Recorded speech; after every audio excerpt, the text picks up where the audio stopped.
Selamat Hari Raya Kemerdekaan buat semua rakyat Indonesia. Selain gue ingin mengucapkan kemerdekaan buat kalian semua, gue juga ingin menghimbau kepada kalian semua untuk selalu ingat perjuangan dari para pahlawan kita untuk memperjuangkan Indonesia. Selain mengingat juga, kalian juga sebenarnya ada satu kemerdekaan yang semestinya kalian itu berusaha untuk capai, yaitu kemerdekaan secara finansial. Kemerdekaan secara finansial itu bukanlah hal yang mudah juga. Sama, itu butuh perjuangan. Kira-kira bagaimana sih cara memperjuangkan itu? Temukan jawabannya setelah yang satu ini.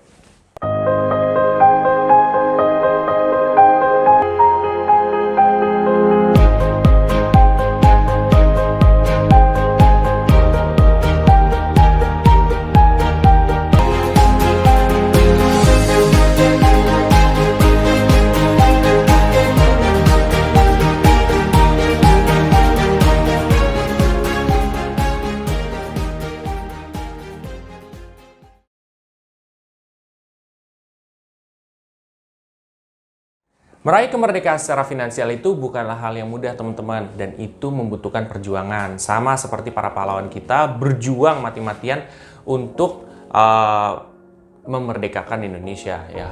Itu semua butuh perjuangan, sama-sama perjuangan. Sebenarnya dalam memerdekakan secara finansial kita, itu tuh ada beberapa step ya menurut gue pribadi ya, teman-teman. Jadi yang pertama itu kita harus punya dana masa depan. Dana masa depan itu seperti contohnya investasi. Ya, jadi kita harus benar-benar punya nih alokasi dana buat masa depan, entah buat dana pensiun, entah buat dana apa, itu tuh sudah direncanakan secara pelan-pelan. Kalau misalkan kalian belum mampu untuk semua, kalian coba untuk satu persatu. Yang kalian mampu aja dulu. Ya udah, kalian yang penting punya kebiasaan yang baik gitu loh untuk menyisihkan secara rutin setiap bulannya gitu kan untuk masa depan kalian. Jadi dana untuk masa depan tuh harus dipersiapkan dari jauh-jauh hari. Itu yang pertama ya. Yang kedua itu adalah lebih ke hutang, teman-teman. Jadi kan gini loh, sebenarnya merdeka secara finansial itu menurut pendapat gue harus bebas dari hutang. Hutang itu sebenarnya ada produktif dan ada konsumtif.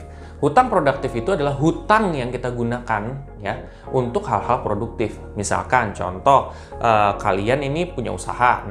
Hutang itu digunakan untuk membiayai usaha kalian. Entah usaha itu untuk dibangun atau untuk ekspansi ataupun untuk apapun nih.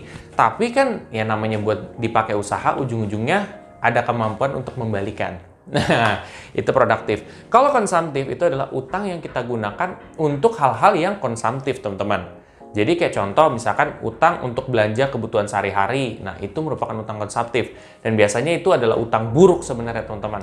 Kalaupun kalian harus utang, utanglah untuk hal-hal yang produktif. Itu ya. Dan diusahakan di kedepan hari, ya bebas dari hutang. Kalian harus pikirin bagaimana caranya melunasi utang ini. Gitu, teman-teman. Itu dari sisi kedua ya. Yang ketiga, itu adalah, Yang ketiga, dana darurat. Jadi dana darurat itu sangatlah penting, teman-teman. In case kita ada apa-apa, itu dana darurat bisa digunakan. Gitu. Dana darurat itu idealnya sekitar 6 bulan dari 6 kali dari total pengeluaran bulanan kita ya. Ataupun kalau kalian punya 12 bagus, tapi ada yang berpendapat juga 3 sampai 4 aja udah oke sebenarnya. Jadi intinya kalian juga harus mempersiapkan dana darurat. Terserah kalian mau setujunya yang seperti apa. Itu teman-teman. Itu dana darurat. Dan yang keempat adalah kita jangan mengandalkan penghasilan dari satu sumber. Penghasilan ini sangatlah penting, teman-teman, karena kita nggak tahu ya ke depan hari kita bakal tetap di job yang kita sekarang ataupun tidak gitu kan, entah karena dengan alasan apapun gitu. Kalian harus punya income selain dari situ. Kalau misalkan kalian udah punya income dari selain daripada situ, kalau misalkan ada apa-apa kalian masih punya income lain nih gitu kan, sumber lain kalian masih ada gitu loh. Entah sumber pekerjaan lain ada gitu, entah kalian freelance apa ada gitu. Jadi itu, teman-teman, ketika misalkan itu semua sudah bisa diperjuangkan, ya pemikiran saya, kita udah bisa merdeka secara finansial gitu. Dalam arti ya udah gitu, udah tenang gitu. Kita nggak perlu mikirin tentang finansial lagi. Yang penting kita tuh udah punya kebiasaan rutin setiap bulannya untuk menyisihkan ke depannya gitu. Itu penting dan semuanya udah diberesin.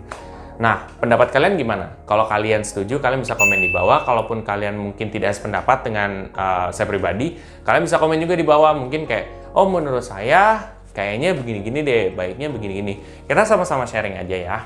Kalau kalian merasa video ini sangat bermanfaat, kalian bisa share aja ke teman-teman kalian yang lain. Dan jangan lupa untuk subscribe, like, dan komen di video gue. Sampai jumpa di video gue selanjutnya. Terima kasih.